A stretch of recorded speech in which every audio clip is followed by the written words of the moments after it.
was about to say. Yeah. So, what I was going to say was that I've been on a lot of interview shows where the interviewer just, oh, I just want it to be like a conversation, two guys hanging out and talking, and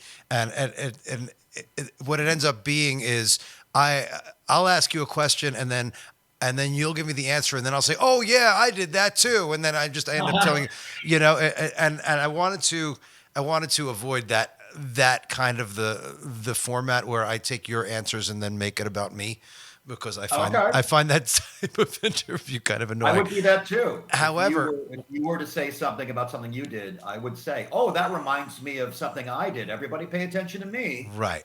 Yeah, I would do the same, I think. Well, that being said, I know that you have 14 million channel points, and you have mentioned interviewing me and redeeming that channel point redeem. So, if rather than talking about myself based on your answer, if you have something that you want to ask me, then just ask, and then it can be a two-way. It can be a two-way Oh, interview if you like. okay. If you like. Um, oh, I should have prepared some questions. 'Cause you just started out by saying that you spent most of your time standing and playing, which I didn't know. I assumed, and I shouldn't have assumed, you didn't really do the dueling piano or not even dueling, just the solo piano thing. Uh, tell me more about the gigs Already, most of the gigs that already, he's you interviewing do me. do. He's interviewing me already. Look at this. Well, my most of my work for the first years of my career was in bands. For them, really, Yeah. I would say 90 to 95% of my work was playing with bands, and I was either the keyboard player or the guitar player, and I was never a keyboard player who sat. I always stood. Yeah, yeah, yeah. Mostly because it's easier. I find it easier to sing, and then guitar. You're not going to play guitar sitting down in a rock band. It just that doesn't work. Right. So, Right. so it was. I only started doing seriously doing piano gigs in 2019, about a year before the lockdowns happened. Ah. And thank goodness I did because that I was not entertaining. I was a piano player and a singer, but I didn't have that grab the audience and entertain component of Yeah. of my personality. And I think what I owe a lot of my success to as a streamer was that year of doing the dueling piano shows and being able to entertain and being able to be engaging, because in this format I'm sitting in my living room in front of a camera. There's really very little feedback from the audience. You don't get the laugh, you don't get the applause, you don't. So you have to just you have to be engaging unto yourself without the feedback of the audience. So It's That's a little surprising to hear because when I watch your streams, I automatically assume that you had done, if not dueling pianos, a lot where you had done interplay with an audience because you seem like a natural when you're talking to the camera, like talking to everybody. There are a lot of piano players I knew during lockdown who did not take to this nope. uh, because, again, they needed or felt they needed the sound, the applause, the whatever. And there's some of that, but also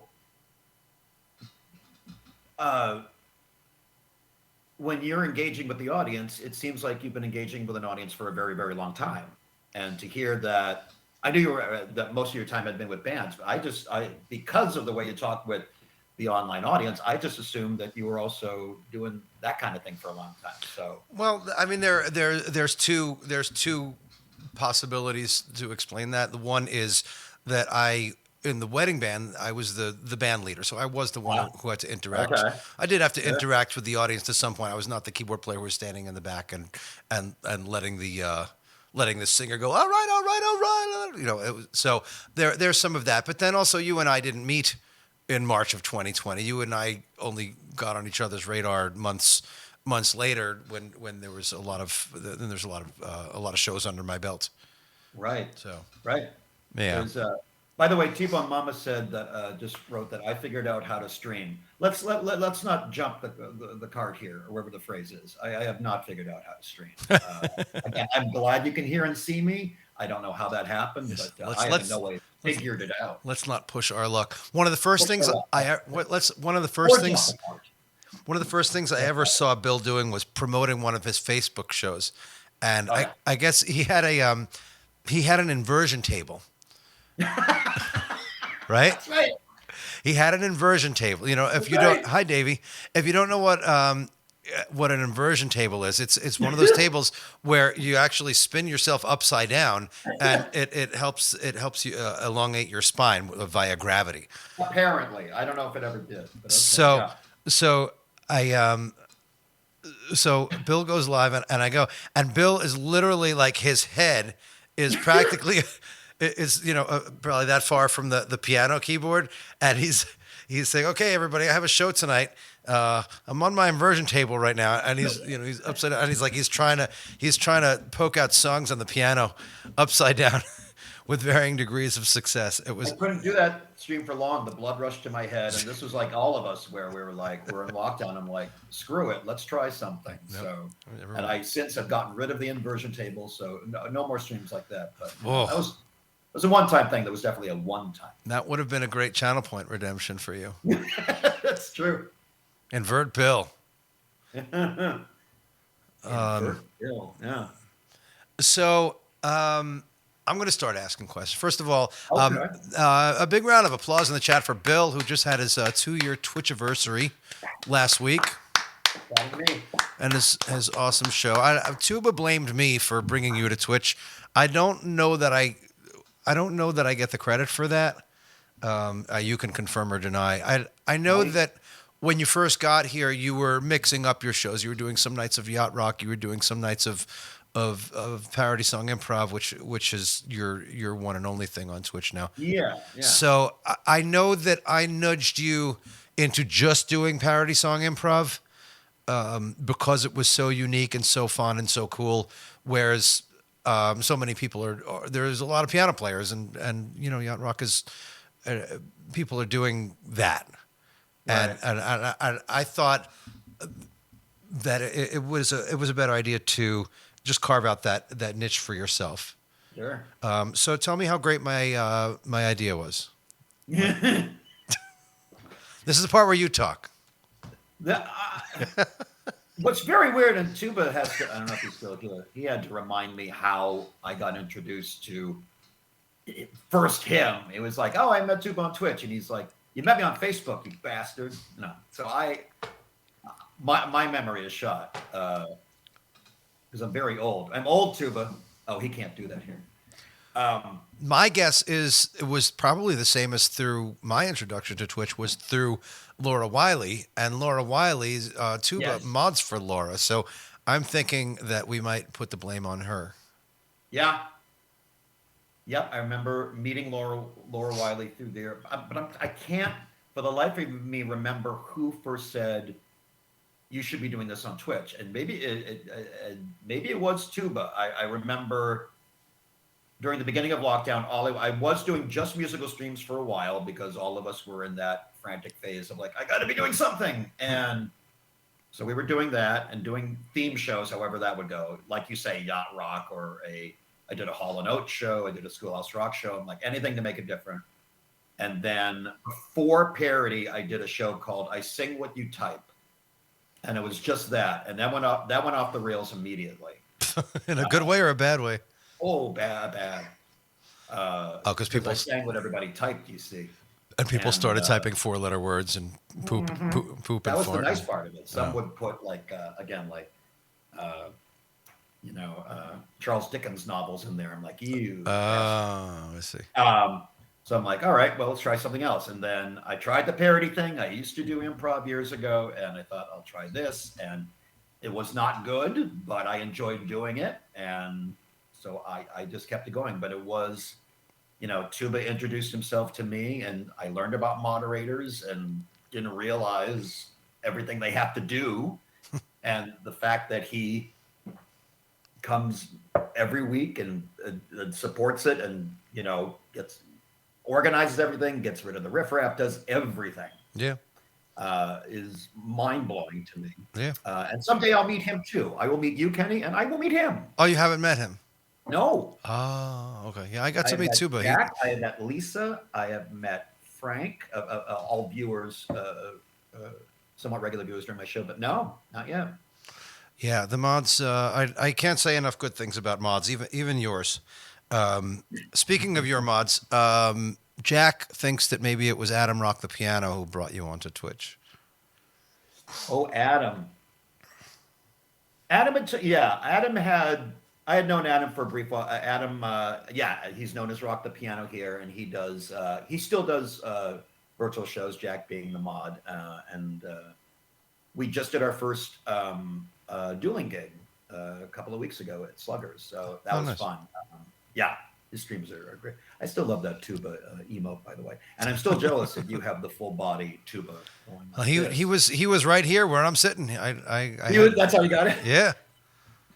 Yeah, it's like give me that. I am in real life friends with Elisa Carlson, Zazie Law. Elisa Carlson and I performed. I started working at Howl at the Moon in Chicago in 2002. She came on a year later, and she plays the fiddle. And the big draw every night was her playing Devil Went Down to Georgia. It would bring the room down. Just everybody would explode because she could play many an instrument. Amazing singer, amazing pianist. I mean, just amazing everything. Yeah, there were a lot of Chicago streamers in the heyday of the pandemic. At Jen Porter, and you had Kayleen Dolan, and Adam, and you, and Elisa. There were so many Chicago streamers. It was crazy. So you mentioned that you just did a dueling show with Adam Rock the Piano. How does dueling fit into your career? Are you still doing a lot of it? Did you used to do more of it? Where are you in your IRL career right now? I think with your background, like you had been in bands, I had done just dueling for, I would say, 20 years. I started before Howl at the Moon. I started in around 1998, 1999. There was a place in Westwood, California called Duet. And I played there, and then I played inside an Italian restaurant that wanted the concept. It didn't work well, I thought, but they paid us, so I was like, all right. I did that for a year. Then I joined Howl at the Moon in Los Angeles, worked there for 2 years, moved to Chicago in 2002, and from 2002 to 2019, so 17 years, I worked there. And did theater on the side, did voiceover on the side, but that was my main career. Was doing it. I still do it from time to time, but now I mostly do solo gigs at the Redhead. Right now, it's been ever since lockdown ended. It's been basically Redhead here and there, and this here and there, and that's been it, and that's been fine. Yeah. Which leads me into another question I wanted to ask you. You seem to have lived in a lot of places. Like I know that you started out on the East Coast in Massachusetts somewhere. Like how many different cities have you lived in? Yeah, I have lived in a few places. Most cities didn't want me, so they just asked me to leave. I don't blame them. I lived in Boston. I grew up in Boston area. And then after I graduated college, I have a communications degree, which I've never used unless this counts. From where? What we're doing now counts. Where's your degree from? UMass Amherst. Okay. Anyway, sorry. I wanted to be a DJ when I was 19. That's the only reason I had a communications. I moved to Orlando immediately after graduation because my friend invited me. He said, would you like to work at Disney World for the summer? I said, yes, please. So I did. And I just fell in love with Orlando and Disney World. I lived there 5 years. Now, hold on. I'm going to interrupt again. I know what you did at Disney World, but I don't know if the chat knows what you did at Disney World. And this is great. I was Pluto. He was Pluto. Pluto, Tigger.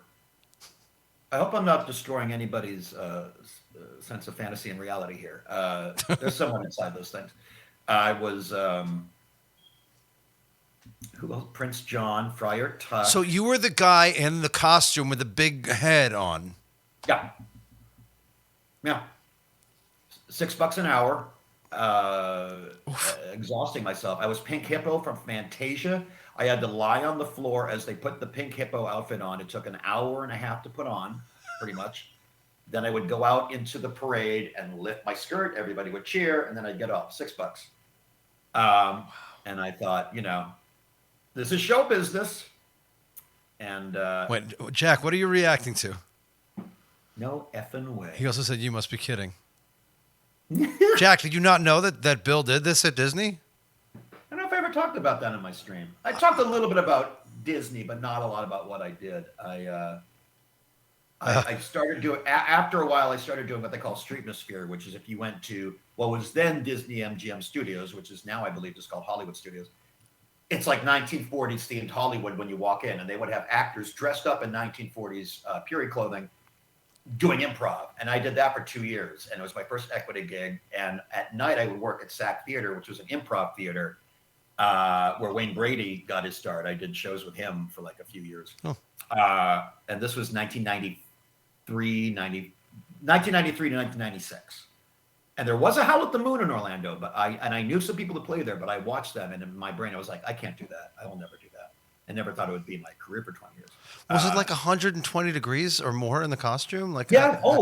They made you if it went high, if it went up to 95 degrees, they would cut 5 minutes off your set. If it went up to 100 degrees, they would take another 5 minutes off your set. Oh, are they not? So if it was 100 degrees, they'd do 20 minutes. Are they not merciful?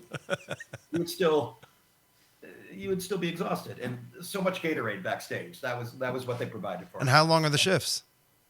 Most of them were just be half hour sets, half hour on, half hour off, 6 times.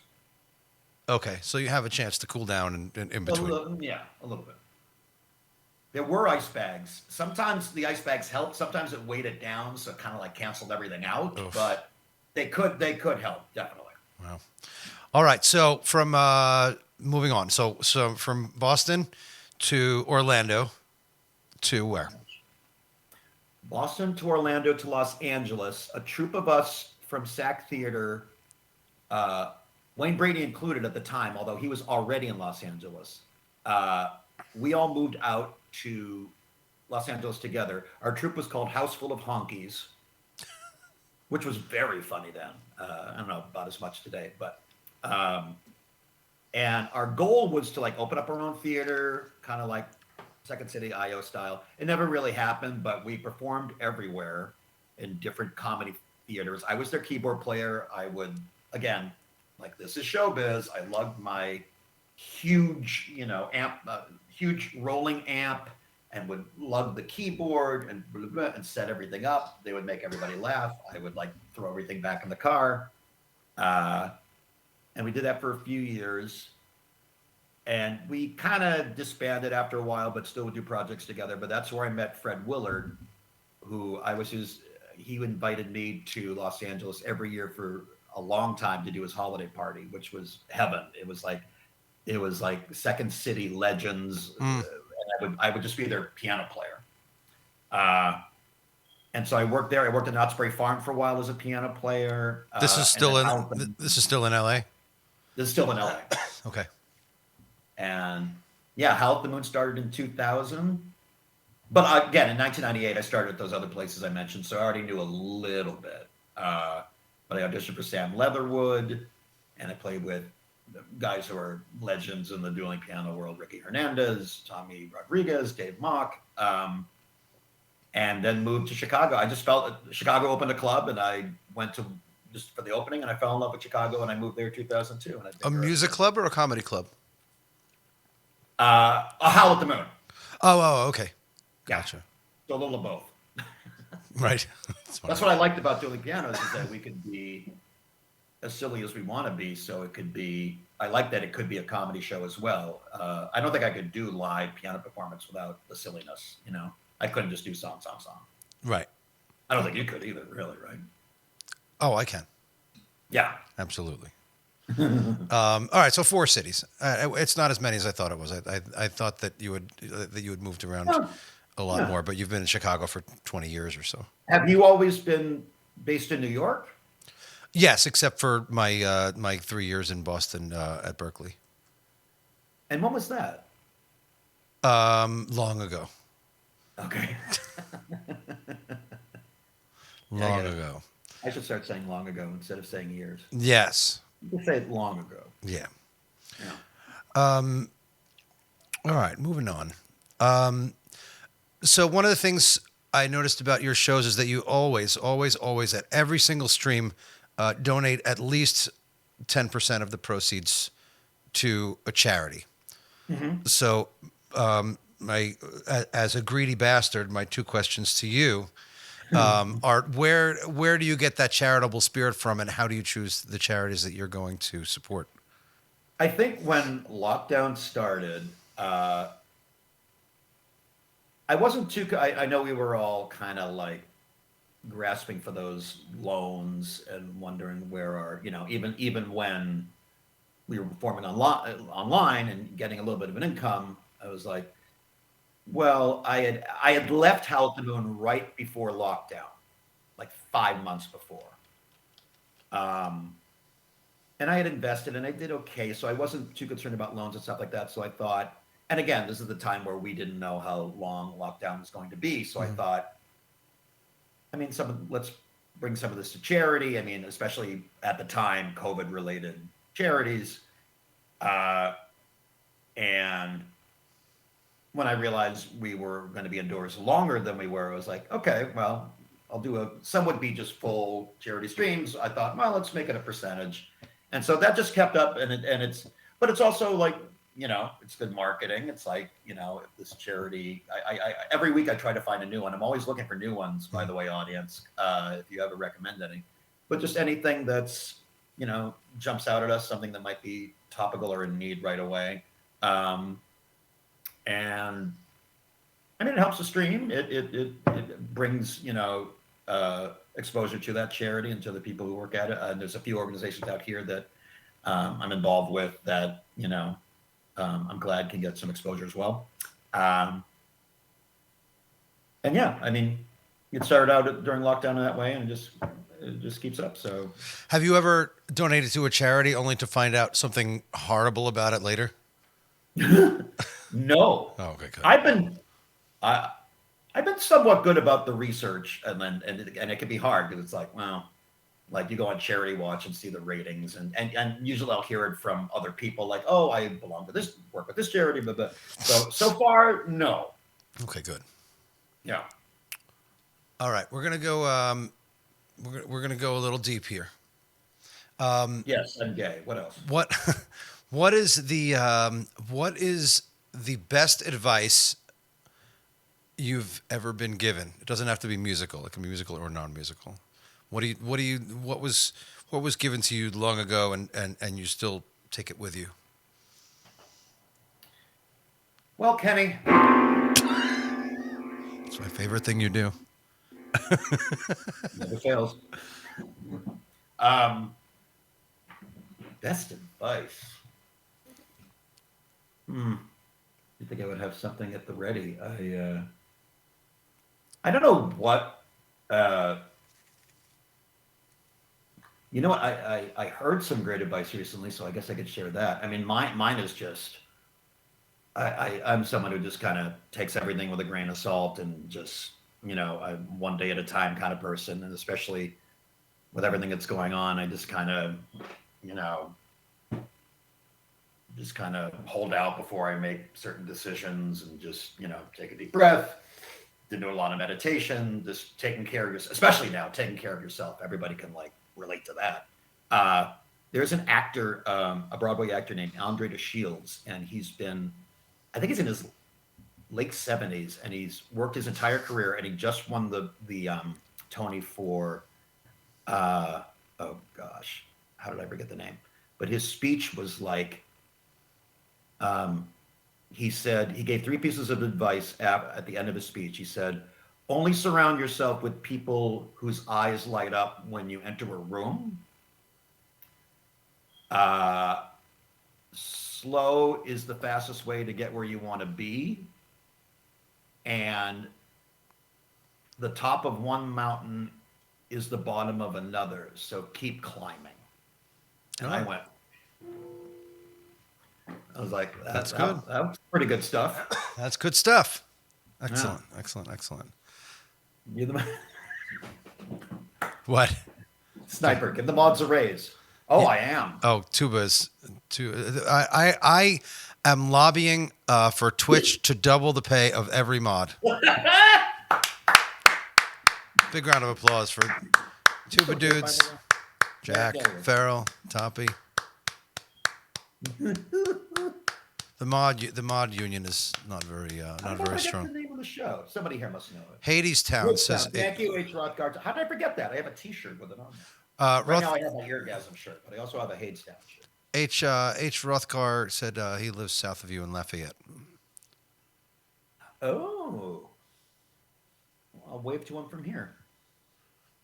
It's the baddest part Wait, of town, what? by the way. The south side of Chicago is what I heard. South? Okay, a couple more things that I thought of to ask you, or Yeah. as we say in New York, ask you. I think that was a David Letterman bit. All right. What was the first comedy album you ever wore out? Gee, you and I and Tommy kind of talked about this a little bit. Is it George Carlin? Yeah, I think I had Steve Martin albums before George Carlin albums. So, I had Comedy's Not Pretty. I had Let's Get Small. The first one, maybe it was George Carlin. Maybe it was A Place for My Stuff, because that one, I know Tommy has like Occupation Fool memorized and some of those ones. I think I have A Place for My Stuff memorized. And of course, Tom Lehrer. I think Tom Lehrer. That was the year that was after that, but that was when I first realized, oh, you can do music and comedy together like this. Great. Yeah. Well, Steve Martin did Um, some of that, didn't he? Yes. With the banjo. The grandfather song. Oh no, the grandmother song. That was one of the first comedy songs I ever heard. Oh yes, Tommy's done that a couple times on the stream. People have requested that. Yeah, Yeah. I can do that verbatim too. Yeah. Rough with that. How about you? The first comedy album. Yeah. I remember knowing all the words to "Hello Mother, Hello Father" from was it Alan Sherman, but I'm pretty sure that it was a George Carlin album, probably Carlin and Carnegie, which was a video at HBO special. Oh, Carlin Carnegie. So that'd be 80. It was before. It was before I was born. Don't ask. So anyway, Long ago. long ago. Yeah. Yeah, and then Carlin on Campus came after that one, and I just remember when Carlin on Campus came out, I was so excited that there was going to be, because there wasn't YouTube back then. You actually had to wait for HBO to release a special, and I wasn't old enough to go to a comedy club, right? So it was like finally there's some new material. I can I can sink my teeth into some new things, and Yeah. yeah. I do love, and yes, T-Bone Mama, I have heard of Bob Nelson. He's hysterical. I'd be playing football. If I'd not be playing football, I would not be playing football today. He was what is that? I got my helmet and my shoulder pads. Is that him? Not on my pad. This is brought to you by the MFL. The NFL. Anyway, if you're just joining us, welcome. This is the great Bill Larkin sitting over there. He's got This a is the stream. great Kenny. I have to do Tommy's role. This is the great Kenny Freeman sitting over here. You pointed in the right direction on the first try. That's pretty I good. saw it. Very It's good. on the other street, yeah. Very good. Bill has a show tonight on Twitch at 10 Eastern, 9 Central, and on Thursday at. If I reset everything right, yes. Yeah, we're Yes. there's it now. We spoke about charity. I'm hoping that there's a charity that's going to raise some money to buy Bill a new computer at some point, so I don't have to look at his stream looking like this. Tuba. Tonight, F. And that's just it. I have been on the laziest streak, just upgrading this to a MacBook Pro, and I'm just going to do it. And I just haven't been doing it because so far the streams haven't really needed it. But it's like, no, if I want to keep adding bells and whistles, I'll just do it. But no, there will be an upgrade. Believe you me. All right. Well, okay. So the first comedy album you ever wore out, we've gone over. So what was the first music album you ever wore out?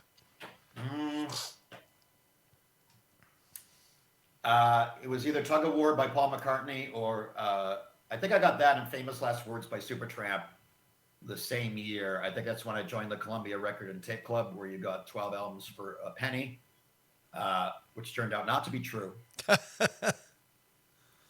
They should not have advertised it as such, because I'm a kid and Right. My brain hadn't developed. And I showed my parents, like, Mom, look, a penny.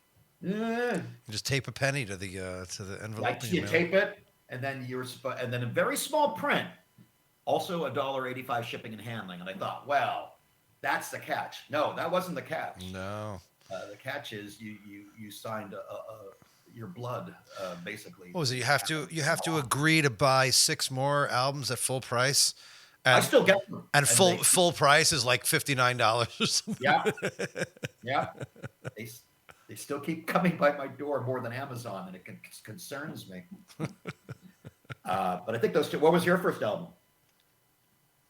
It's hard to say because I have 3 older siblings, Uh, and my dad was also a music person, so it's kind of a blurry line in my memory as to which ones were actually mine. What did I buy with my own money? I remember the first 2 CDs I ever bought.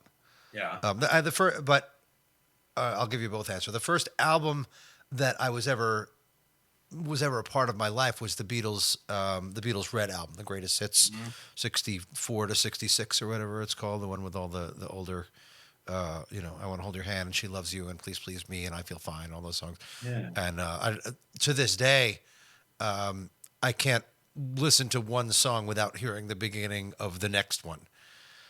Sure. As far as the the first 2 CDs I ever bought were Yes 90125 Ah, and sure. Journey's Greatest Hits. We tried to sing "Leave It" by Yes in a college a cappella choir. It Oh, did not go well. no. No, Why not? it just didn't sound like the song. Too much production. Oh, we didn't have the sheet music, of course. We just played the song over and over. I'm like, we got it. No, Right. we didn't have it. Exactly. Um, let's see. If y- if is there an album that you could play and sing cover to cover, front to back, right now without having to go in and not? I'm not asking you to do it. I'm just saying hypothetically. Is there an album that you know every note and careful there, Bill? I'm all right. I flustered Bill. Everybody, sorry. Um,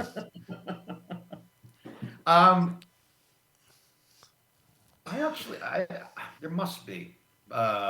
Maybe James Taylor's greatest hits, maybe a Steely Dan album. I do pride myself on knowing. I think I mentioned this before. I listened to Casey Kasem every weekend from 1982 to 1985, and I wrote down with different colored markers all top 40 songs. I wrote down which ones dropped out, which ones debuted, what the number one country song was, the soul song, all of it. I still have one of the notebooks downstairs in my basement. And so I pride myself on knowing every pop song from 1982 to 1985. So if it was like a greatest, if it was like an album of all 80s hits, that I could do Gotcha. without, thinking about it. But in terms of one artist, probably James Taylor's greatest hits, I would say. Okay. All right. My sister used to. Here I am, relating your answer to my own experience. My sister would listen to the Casey Kasem's Top 40 or whatever it was on the AM radio back in the day, and she would write down every song in order as we were going on family trips in the car. So I know a lot of that super old music from that stuff from before I was born. They now play them they play the old Casey Kasem's on iHeartRadio, and I just listen to them, and I'm like 13 years old again. It's crazy. Yep. All right. I'm pretty sure we might have covered this already, but maybe Yeah. not. What was your worst gig? Like the one you left and said never again? Vegas. I am not a Vegas person. I never will be a Vegas person. But this wasn't dueling pianos. This was what seems like a great opportunity, and it was. I won a comedy contest in Los Angeles, and I opened for a comedian at the now defunct Riviera in Las Vegas. I played a few of my songs from my first album, and I bombed terribly. So wait, this was a piano gig, solo gig?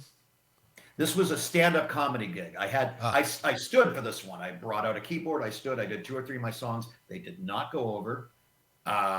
and then the other two comedians, the opening comedian and the headliner, whose name was Bob Zaney, who actually did a lot of Jerry Lewis telethons. They came on. They did great. I did 2 of those shows, did terrible, terrible, terrible. The third day, I got insanely bad food poisoning. So the good part was I didn't have to do the gig anymore. The bad part was I thought I was dying. Laid in my bed and really thought that this was it. And so I spent 2 days bombing and 4 days writhing in pain, and then I drove back to California. And Wow. that was the gig. But even if I was healthy, I would have had. I do not think I would have had a good time. And Vegas is just too much for me. I'm sure if I was on the outskirts of the city, I might have had a good time at some places up there. But just gig from hell, exactly. What was your first music gig, and how old were you? Like a gig that actually paid you money. I played music for when I was at Sac Comedy Lab, where we did improv. I played music for the shows, so I would get paid. Where was That that? was my first paid musical gig. In terms of like playing pop songs and stuff, I would say Duet in 1998, where I first did dueling. In terms of my stuff, like, not sure. I did do a Comedy Central premium blend where I did my twin song, so that was the first big exposure. That might have been the first time I really got. I did a few things at the Improv, and so they would pay me for that. But the first exposure was the Comedy Central thing, which got me, would get me residuals here and there. So probably that in terms of my own stuff. Again, that was long ago. I didn't know you did that on Comedy Central. Long ago and so far away. I figured the piano's here. I should play some. So yeah, I'm curious to know more about this Comedy Central special. And Jack is. I did my songs at a venue on 3rd Street in Los Angeles, near the Improv. Somebody filmed it. I don't know who. The tape got to Comedy Central. Comedy Central reached me and said, "We wanted you to do your song about your twin brother on Premium Blend." I said, "Okay." So Harlan Williams was the host, and I did my twin song, and it went okay. But the way, through the magic of TV, they put in the applause and the laughter to make it sound like you're killing. Oh. So if you watch it, sounds like I'm killing. But if you look into my eyes, you'll see a little bit of horror that's not going well. But thanks again, magic of TV. Is there somewhere we can watch that? It was available on YouTube and a few channels for a while. I don't think it, because it's so old now, I don't think it is, but it might be. It might possibly be, but you'd have to really dig to find it, I think. But your twin song is somewhere on YouTube, right? I remember Disciple Yes, had pointed me to it. Yeah. If you want to send me a link, I'm happy to put that. Do you have a YouTube channel with all your stuff on it? I will look. Okay. Sometimes it's up, sometimes it can't be found, but I'll it's Okay. one of those kind of things. But I'll look around. Okay. All right. So let's talk about your show a little bit. So you and Disciple are both twins. So you have that Yes, we are. that bond. Do you have any other siblings other than that? It's just the two of you. I have my older brother, who is my twin, and I are 52. We're both 52. I thought you were 53. Oh wait, why did I say 52? Oh my God, I'm 53. I mean, you remind us all the time. I figured. I'm losing. I know. I say it all the time. My laptop says low battery, so I think I'm going to unplug the Ethernet and put in power cord, and it'll either look the same or it'll get choppy. But let's cross our fingers. Oh dear. Okay. You ready? I think it should be fine. All right. Let's do it. I'm Here we gonna go. I'm gonna mute you while you do that. So anyway, Bill is on tonight at 10 o'clock. I may have to get him back up on the screen. So Bill is on. Let's see if it comes back. So Bill, hello. We're not done yet, Songband. Hello, Songband. Songband is also a part of our Team Musical Pros here on Twitch. Oh, this looks. Oh, there he is. All right, hold on. Okay, good. Now, what I should have done was put on the Wi-Fi first, but it turned out okay. We're all good. It's all good. We can still see your beautiful, handsome face. So Bill is on tonight at 10 o'clock. Oh, my God. Stop it. You said it. Bill is on tonight at 10 o'clock Eastern, 9 o'clock Central. You can do the math from there if you're in a different time zone. And also on Thursday at 11 o'clock Central and midnight Eastern, right? That's your late show on Thursday, yes. Right. And then this week you don't have Friday I'm off. Usually on Friday, yeah. Okay. When is your next show? My next show is here on this channel tomorrow at 8 Eastern. We're doing the progs again. What do you do on your show? Everybody here knows what I do on my show because they're all. What is your name? Oh, Kenny's Happy Fun Time Celebration. That's right. That's what I'll into. But where's Tuba when you need him? I don't think he can do that here. Oh, he can, but he's lurking. Can he? Yeah. Tuba reminds me every few weeks of what power mods have that I don't realize mods have. He can make or break me, which scares the ever-living crap out of me. Hold on. Toppy has an urgent message she's trying to get through to me in the middle of this interview. Oh, is this Bill's song? Hold on a second. I have. You found it? Those of you who know. Oh my God, that's a very, very young Bill. All right, I'll play this. You really found it? Yeah. Yeah. Wow. Toppy found it. Thanks, Toppy. All right. I am very young. Wait. Oh, where did you go? Hold on. How do I get you back? Hang on a second. That's not your problem. That's my problem, I think. Okay. Let me see. Toppy fucked up everything. As he's been known to do. There he is. Okay. Oh. Hello, Lisa. Lisa is having a bout of the flu. I hope you feel better soon, Lisa. Feel better. All right. So, let's talk about your show a little bit. You came to Twitch 2 years ago from Facebook, which as I myself did. So, I'm not going to ask you that question. It's useless. Now you have to ask me the question. No, it's a useless question. We're running out of time here. So, Okay.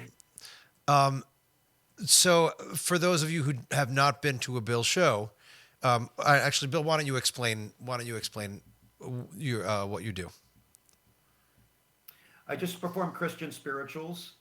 If you have not been taken over by the other side, let me bring you there by the hand. Swing low. We do Angel's Wings. Sweet chariot. Swing low.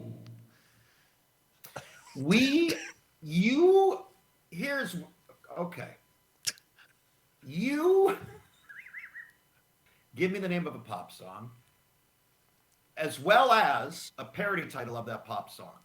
Or you just give me the name of a pop song and somebody else can turn it into the name of a Let's keep it simple, Bill. And I improvise what I think it would sound like. That's it. Okay.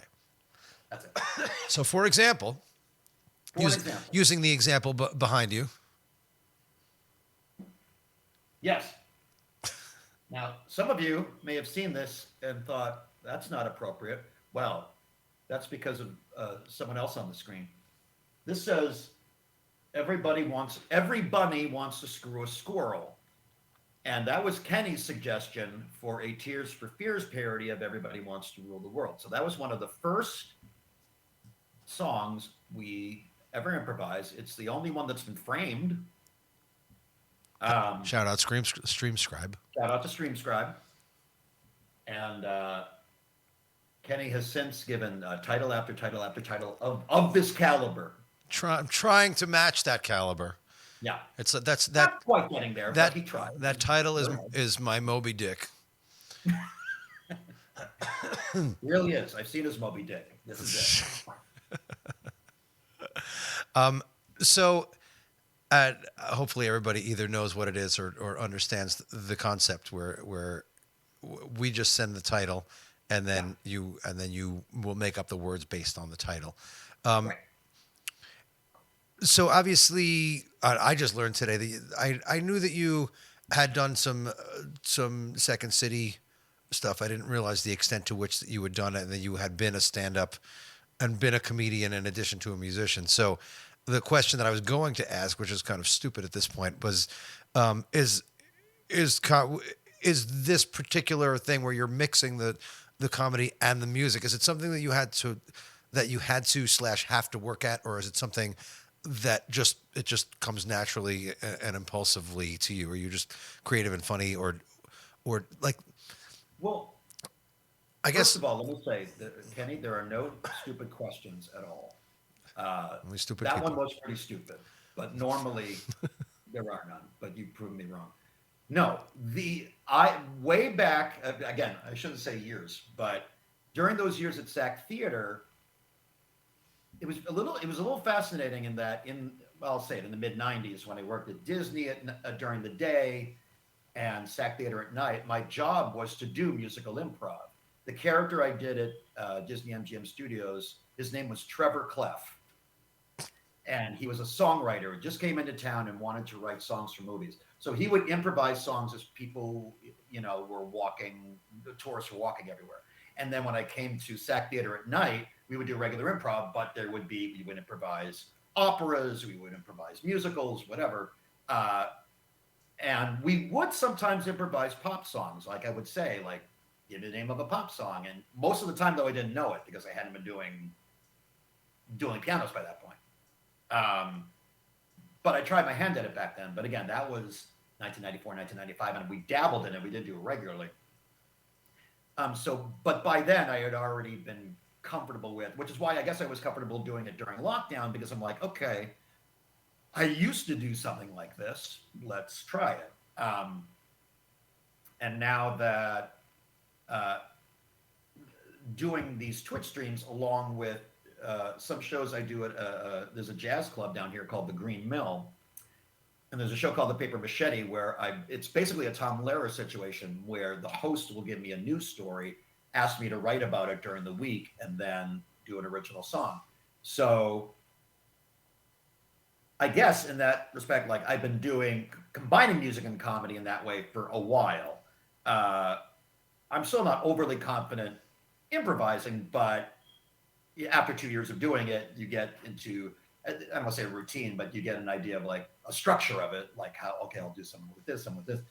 And it's the audience, it's all of you that like make it work because like Kenny and all of you, you come up with fascinating titles. If it weren't for those titles, like I wouldn't be able to create a lot of these ideas myself. And it's like there's absolutely, and you saw when we had our little parody song challenge and people writing titles of Sweet Home Alabama, the lyrics were brilliant. And so it's really the audience that gives me first the energy to do it, but also inspires me to want to keep this going. Yeah, that tees up my next question, which is for me when I try to make up titles for you, I and it's probably a huge mistake to try to put myself in your mind or dangerous at least. Um, so I want it to be some. I don't want it to necessarily just be something that fits in the phrase. I want it to be something that I know that you'll be able to make some hay out of, something that you'll really be able Right. to sink your teeth into, whether it's a funny noise or just a ridiculous concept that you'll be able to just make up a premise and tell a story about it. Yeah. Um, so is there a type of title that you'll see it in the queue and it'll just light you up? Yeah, yeah, I want to do this one. I want to do Oh, like is there a certain type of thing over another certain type of thing that you like to see? I wouldn't need it. and I wish like examples would just come to me because there's so many. Like honestly, when people give dirty titles for comedy's sake, it's like it's fine, but it's an easy joke. Uh, what I call the poo poo caca stuff. It's fine, and I love doing it. But if there's something in the title where somebody just changes a word where you can already tell that it's a story that could go in a particular direction. Or a myriad of directions. Like it doesn't have to be necessarily like it's open-ended and it could go anywhere. Those I love. And that's just it. That's what, especially our regulars bring every time. Like there are some viewers who have already brought me titles that said, "Oh, I thought about these this week," and again, they're thinking in that way. They're thinking like maybe he could tell a story about this. Sometimes it's about a celebrity. Sometimes it's about a situation someone finds himself in that everybody can relate to. That kind of stuff I love. And we'll never want to, always want to do the, R-rated stuff as well. But it's almost like I've exhausted all the farting references you could possibly have. I can only rhyme Taco Bell and smell so many times.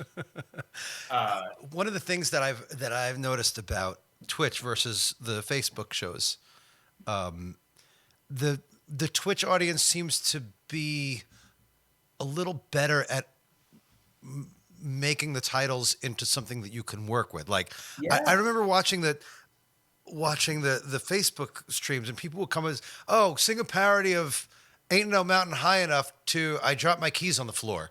Like what? Like how does that doesn't even work in the phrase? Like, so it's nice, and you've got a few prolific title makers in your chat at any time, and it's hard for me to even keep up with some of them, Lisa, and those are fine too. It's like a lot of titles I've gotten lately are just about a premise. You make it work. You do. Yeah, and it's like, could you do the same title, but it's about this? I'm like, sure. I mean, whatever, ideas come to the audience. It's like, all of them have merit, and all of them are like, and sometimes we'll get duplicates, but it's like, I mean,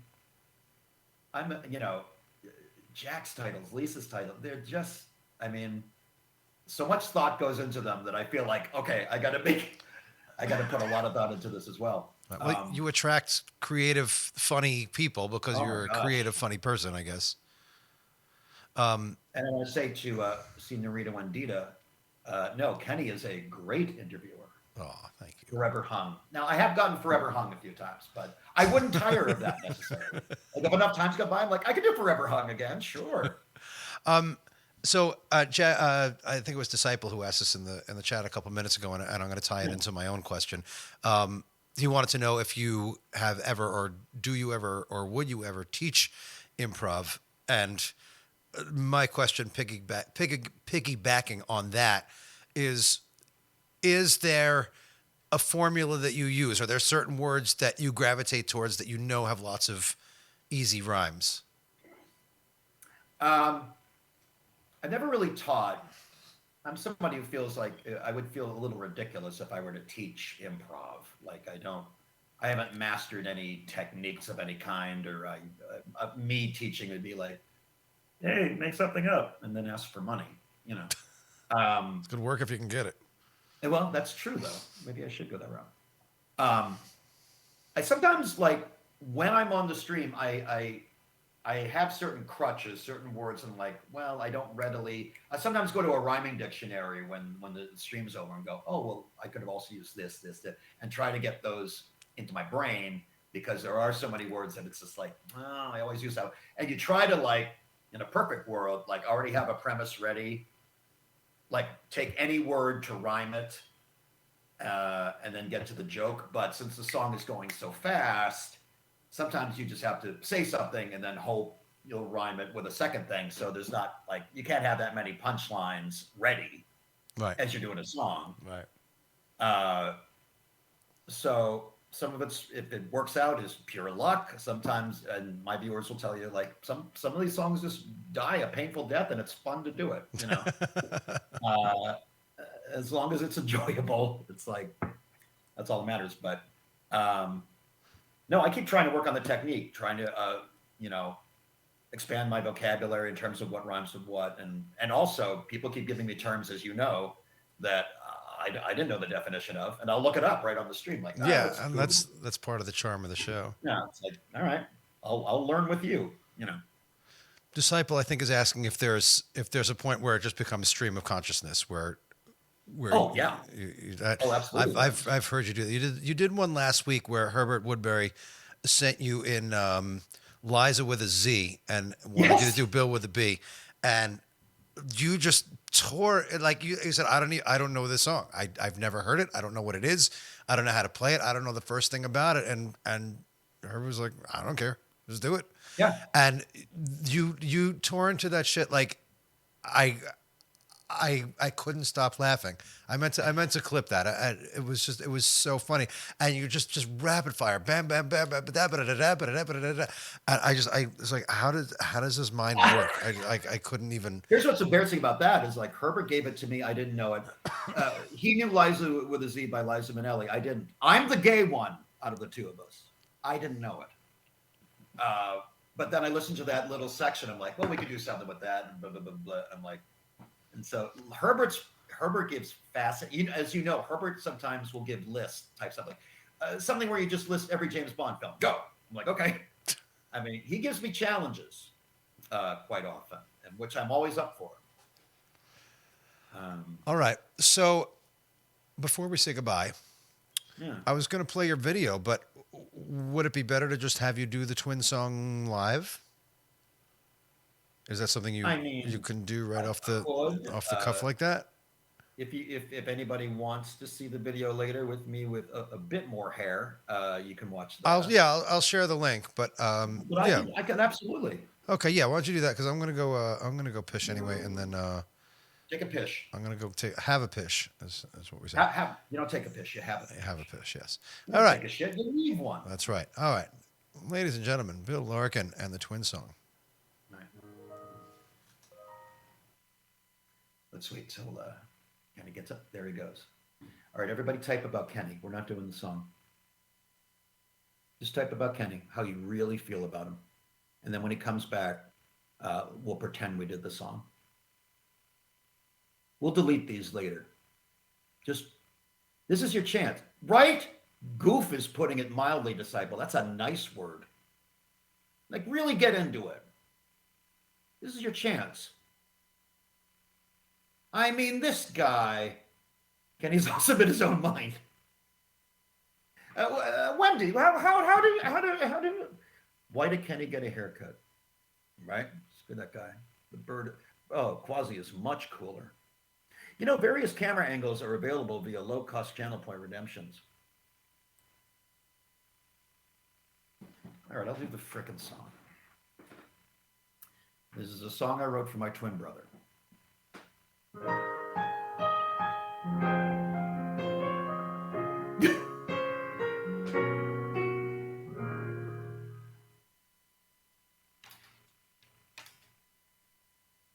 You're my twin.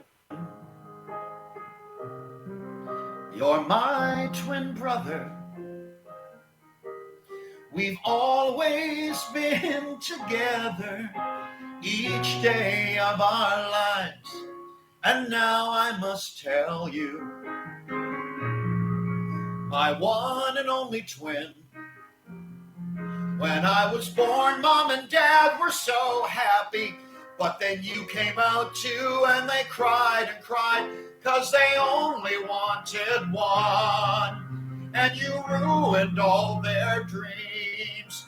And we tried to leave you at the hospital, but the doctors, they made us take you home. Now we're miserable as hell, and we wish you were not living with us. And we thought of throwing you in the dumpster, but of course we can't do that. You're my twin. My twinny, twin. You haven't got a friend in the world, and you smell like rotten meat. You're also stupid. My stupid, rotten meat scented twin. And you're the reason Dad's always drinking, and why Mom is always drinking as well. When you fall asleep tonight, I will cover up your nose and mouth. You will not be able to breathe. And when morning comes, you will be dead. And then mom and dad will see your dead body and we'll laugh and be so damn happy because we'll finally have the family we wanted and the world will become a better place. Everywhere we go will be rainbows and lollipops. Everyone will get along with each other, and because you're dead, we'll all throw a party. Everyone will be invited to the party, and the people will all bring gifts to the party, and the gifts will be for mom, dad, and me. And you won't have any gifts for yourself. That's because you will be dead.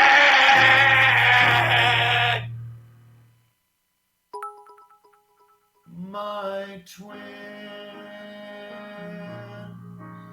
twin brother, mom and dad don't love you.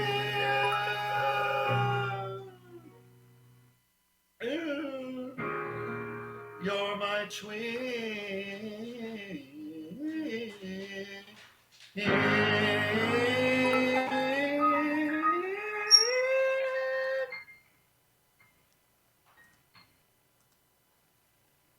That was beautiful. Thank you, Kenny. We did the twin song and nothing else. Listen, I have to tell you something. This seems like a good time. You see this? What? Do you know what this is? Wait, what? Do you know what this is? No. This is a belt pack for wireless in-ear monitors, which I can take into the bathroom with me and listen to what you're saying about me. So Curses! you are in big, big trouble. No, for the love of... Anyway, thank you guys for all these bits. Welcome, Yes, Mandy good Prater. job. Oh, it's Mandy Prater's. Do you want to sing a happy birthday song for Mandy Prater's birthday, Happy birthday. Yes. or should I do it? I guess. You do I guess. yours. Oh, yeah, we could Yours do is it. very All right. special. I didn't have my piano even on. All right, and for Mandy Prater. Happy birthday, happy fucking birthday, happy birthday, Mandy. Mandy's getting older now, and Mandy's getting drunker now. She's getting old, she's getting drunk. Oh my God, we got a hype train. Happy birthday, happy fucking birthday, happy birthday, Mandy. H, it's correct, H. Well, I'll tell you what, Bill. Since you stole my hype train, why don't we do it together? We'll go song by song. What? Put your titles. All right. Put your titles in Let's the try chat. it. Put your titles in the chat. What could go wrong? Bill will do one. I will do one, and All then, right. and then I'll keep all the money. Yes, that's fair.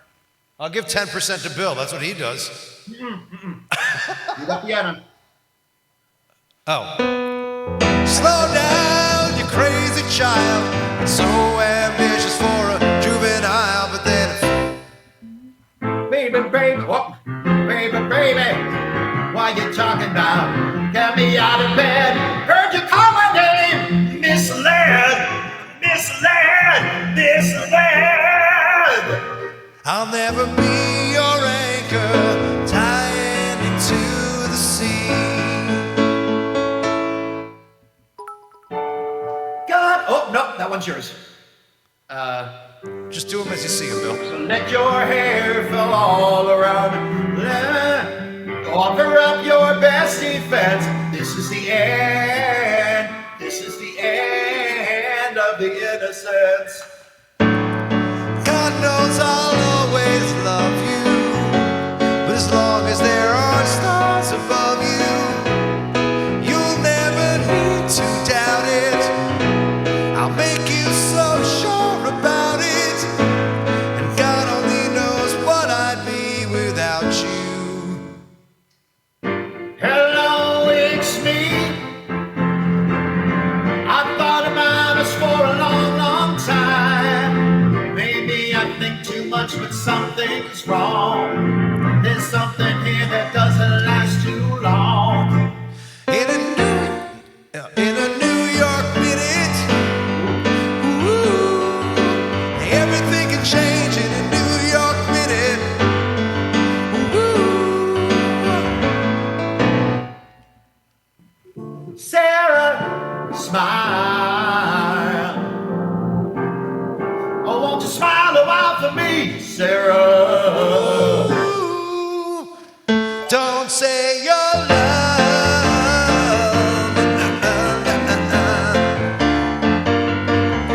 That's all I know of that one. Go ahead.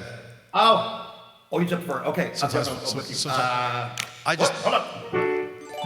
Not that key. I'm walking on sunshine. Whoa, and don't it feel good? Hey, all right now, and don't it feel good? Hey, all right now. I'm sailing away, set an open course for the virgin sea. Turning faces, strange changes. Come on, all of you rock and roller. Time may change me, but I can't change time.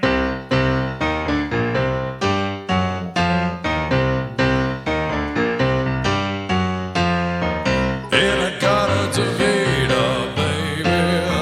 Don't you know I love Peter Northcote? Peter Northcote will be on later today, by the way.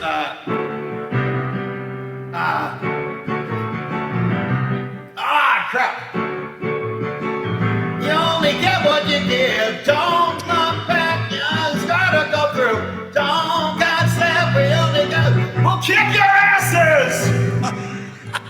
Shitting in the morning sun. I'll be shitting when the evening comes. Watching the ships roll in, and I'll watch them roll away again. Shitting on the dock. Oh, I did that thing where the keyboard just sings. Okay. Lead up.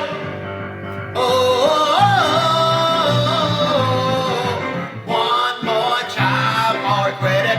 One more for the road. I like your picture. I keep it with your letter. Gone up in blueprint blue. It sure looks good on you. It's my turn in the Garden of Eden again. Oh, God, another woman. Oh, we skipped a bunch. Just whatever you see, Bill, is fine. Whatever you see. Okay. They'll type them again. Everybody's got a hungry heart. Everybody's got a hungry heart. Lay down the money and you play your part. Everybody's got a hungry heart. Well, I just got in and down about an hour ago. I'll take a look around, see which way the wind blows. Met a little girl in a Hollywood Joseph Lopes. I'm not in love, so don't forget. Hey, It's Barbara just Joy. the silly phase I'm going through.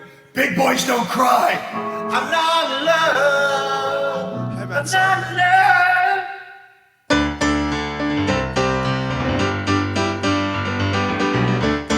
Ah, ooh, werewolves from London. Ah, ooh. Head over heels, where should I go? Can't stop myself, out of control. Or something happens and I'm head over you. I never find out till I'm head over you. Time flies. Go, go. There goes Tokyo. Go, Godzilla. Oh, no. There goes Tokyo. Go, Godzilla.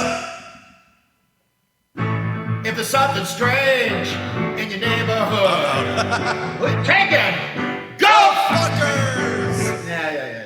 All right.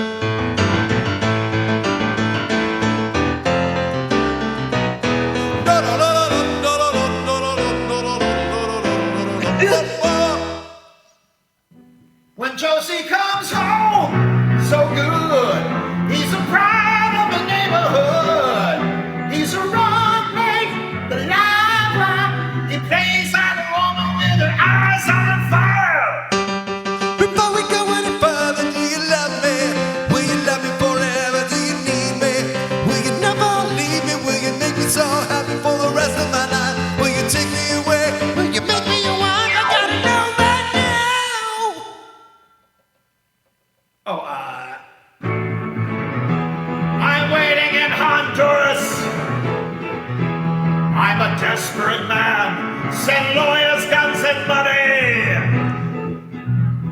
shit has hit the fan. Ha!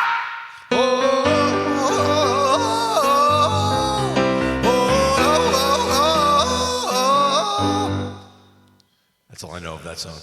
Give it a moment, give it a moment. Meet me. Oh, we're done. I think we're we'll do done. that. Meet me on the train. Meet me on the instant. I don't know. Meet me on the Meet me on the I know this song you'll back. Meet me on Da, the- da, da, da, da, da, da, da, da, da, ya, ba, ba, ba, da, da. Da da da da da da da da da ya, da da da da da.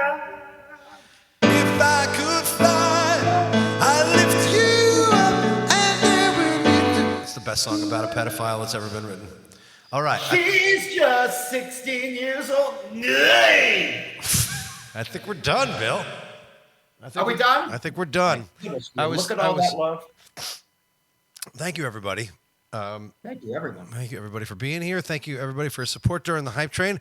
Wendita's going to be home any minute. I was telling my community last night that she gets home and she's fucking ready for dinner, and she sits at the kitchen table until I get dinner ready, and she bangs her hands on the table. I want food. I want food. And she just sits there and does this, and it drives me. It like my heart starts beating out of my chest. I would thank you I do all. that too, but I'm the only one here. It makes no sense. I would thank you all for your support, but if I go off the screen with Bill on it, I may be very sorry that I do. So I'm just going to give a blanket thank you to everybody for your support. Maybe I'll share a couple bits with Bill tonight at his show, which is 9 o'clock Central, 10 o'clock Eastern. Bill, thanks for being on with me. This was a lot of Thank you fun. for inviting me. This was a blast. I learned some shit. It was 200 songs.